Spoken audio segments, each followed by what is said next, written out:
Your life as every level of surviving the fall of Rome. Moment 1. The ledger.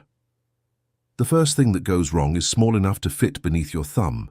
You are in the grain office before sunrise, warming stiff fingers over a lamp that smells faintly of old oil and ash. The tablets are damp. The ink separates in the cup. Outside, carts complain over stone, fewer than last month, fewer than the month before that.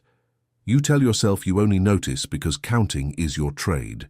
A porter brings in the latest sacks from the river stores, and you already know the number is wrong before you finish the column.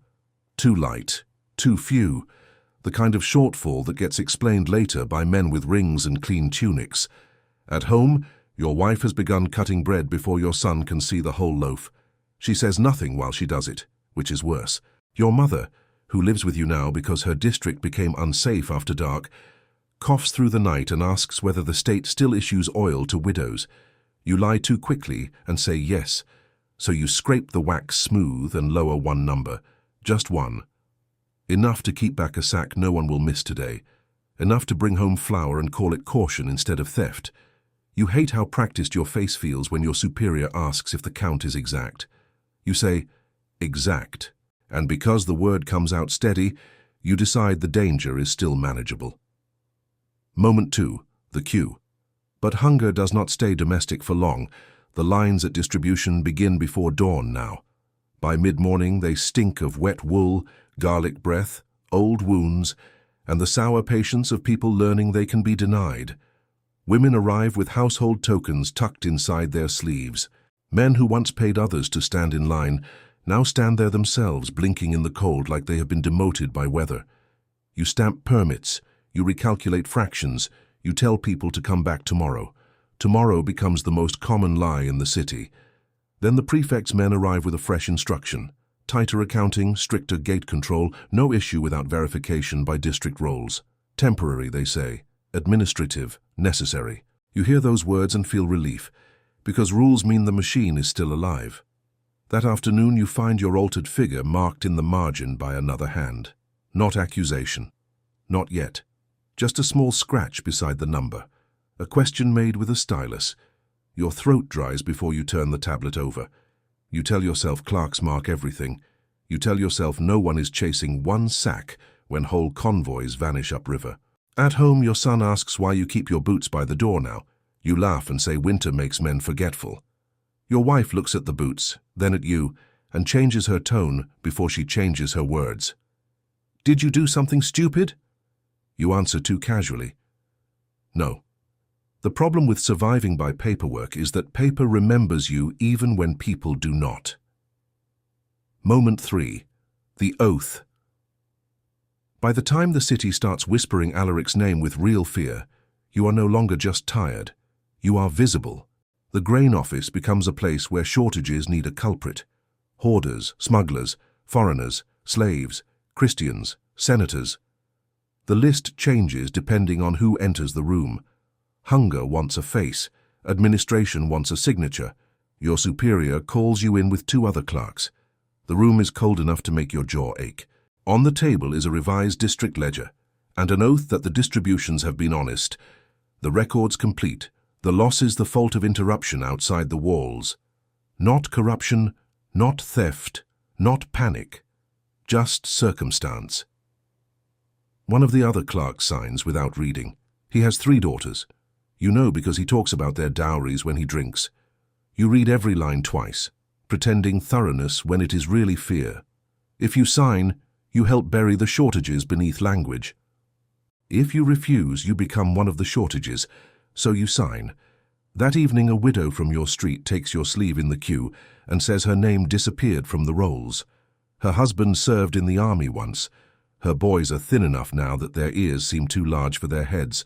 She thinks you can restore her entry. You know you could. You also know every correction now draws another eye. You tell her to come back in 2 days. You keep chewing supper after all taste leaves your mouth. This is the part where the danger changes shape. It is no longer hunger. It is your willingness to survive beside it. Moment 4. The house. Then history leaves the street and enters your home. The siege tightens. No one says siege at first. They say interruption, then closure, then difficulty, then regrettable necessity. Rome is full of words designed to arrive before truth and soften it. But your mother begins saving crumbs in her sleeve.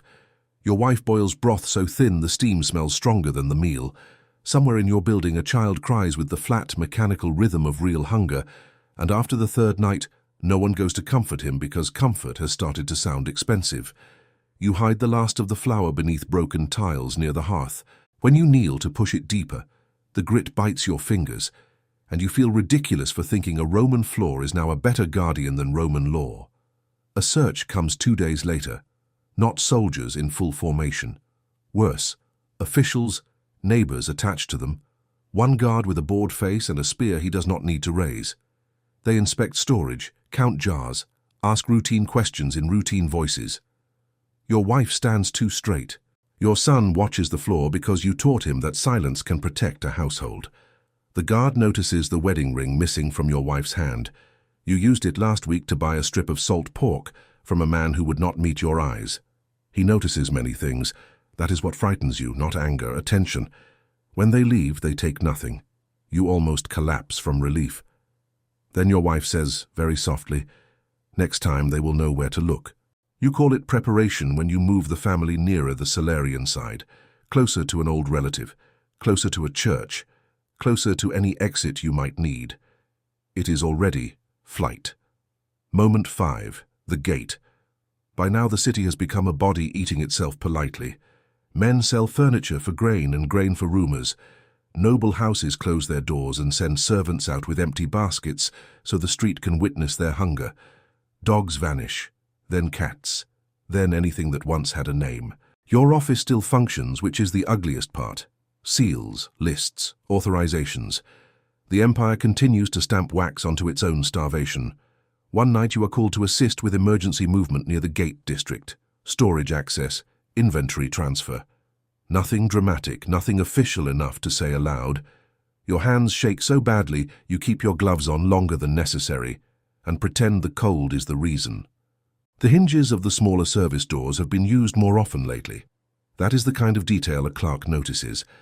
That is also the kind of detail a coward decides not to report, because reporting it would force the next thing to be real. You hear whispers about slaves, about bargaining, about men inside the walls choosing which kind of defeat they prefer. You tell yourself Rome has survived worse. You tell yourself walls still mean something. You tell yourself morning will arrive before disaster can organize itself. Then, sometime in the dark before dawn, you hear metal move with intention, not battle, mechanism, not chaos, access. And you understand too late that cities do not always fall by assault. Sometimes they are opened by exhausted hands. Historical collapse. The Goths enter before sunrise. The sound is wrong first, not a single roar. Many separate sounds arriving together. Boots over stone, women shouting from upper windows, a mule screaming, wood cracking somewhere deeper in the district, the sudden break in the ordinary rhythm of a city that believed itself eternal. You do not run immediately. Running would admit that the state has ended and some animal part of you still wants permission before panic. So you gather your mother, then your son, then turn back for the ledger satchel by instinct, hating yourself the moment your hand touches it. Your wife knocks it from you without a word. Smoke begins to move across the street in low grey sheets. Men pass carrying what they can lift. Others pass carrying what used to belong to someone else. A body lies half in a doorway with one sandal missing, as if death interrupted him in the middle of leaving. Near the basilica, the crush of survivors presses the breath out of you. Your son's hand is so tight around two of your fingers that the knuckles grind. Inside, people pray, bargain, sob, stare. Outside, Rome is being entered, taken, searched, sorted. The sack itself is almost procedural. That is what makes it terrible. Not the end of the world, the end of the habit of believing you live at its center. Existential epilogue. The fall is the clean part. Afterward, you are still alive, which feels less like mercy than administrative error. The city remains, but not as the same argument. Streets still exist. Walls still stand in places. Bread returns eventually, in smaller loaves, under different protection. People relearn prices. priests inherit functions magistrates could not keep. Everyone speaks more softly when discussing gates. You no longer work in the grain office. The tablets are gone, burned, taken, abandoned. It hardly matters. Yet your hands still make counting motions against your thigh when someone mentions food. At night you wake before dawn because some part of you expects a queue outside the door. Your wife slices bread openly now. There is nothing left to hide. Your son no longer asks why the boots stay ready. He knows. Your mother dies in late winter, not from violence, just from having lived far enough into the new order to understand the old one was not coming back. Sometimes when you cross a familiar street, you feel shame before memory.